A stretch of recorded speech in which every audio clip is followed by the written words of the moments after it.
Good afternoon, guys. I want to do just a little bit of a sequel to the land titles video that I put out here a few months ago.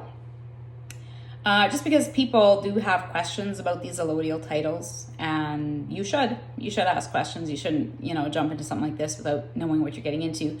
So people have been Googling them, and Google will say that, the allodial title is kind of an old-fashioned thing. It's not really a thing anymore, and the courts are going to regard them as frivolous. And I get it. The declaration's written up kind of, almost old English style, and you don't get any paperwork from the government stating that you have one. And so in a way, it all kind of seems like maybe a bit of a thing from like an old-fashioned novel or something.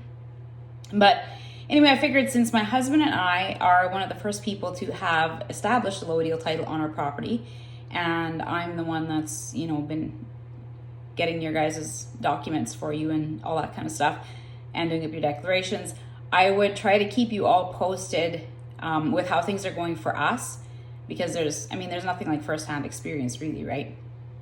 So yeah, our property has been under allodial title since October 16th of 2021 would have been the day that we took down our declaration after having it posted for the 30 days. Now, our next door neighbor, his driveway is about 500 feet from our driveway, but he lives one quarter section over. He's actually on the back side. He developed a yard site on the back side of his dad's quarter section. So in order to access his driveway, you actually have to cross our property line. But his quarter section is not under allodial title, but ours is. Anyway, our neighbor was involved in a little bit of a court case here. I think it's probably still ongoing. It had nothing to do with us. It had to do with the product that he purchased that wasn't delivered as promised. And then when he called the company out for it, then the leasing company got upset with him and ended up being the leasing company that said they were going to take him to court. So through this whole thing, our neighbor got to be pretty good friends with the bailiff that was handling the situation. And they needed to go over some details prior to the court case. And so our neighbor said, hey, he told the bailiff, he said, why don't you come down to our house for coffee? And the bailiff said, sounds like a great idea. So the bailiff drove out here. We live out on an acreage. Our nearest town is Neilburg, which is a 15-minute drive away.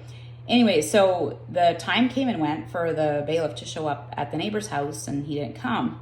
And all at once he called him and he said, I was out, your way there earlier, but he said, I saw the sign that the property is under allodial title. So he said, I turned around, and he said, I drove back here to Neilburg. So he said, I'm just sitting at the co-op card lock here. He said, why don't you and I meet in town for coffee instead?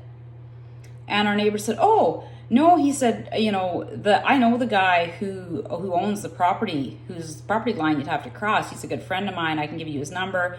You just give him a call, and he'll definitely give you permission to cross. And the bailiff said, no. He said, I want nothing to do with that. So from then on, it's just understanding between him and our neighbor that they meet in town for coffee. The bailiff won't cross our property line. He won't drive here. So in answer to the questions about if the courts and the judges know what this is all about and if they have any respect for them, it appears that they actually do.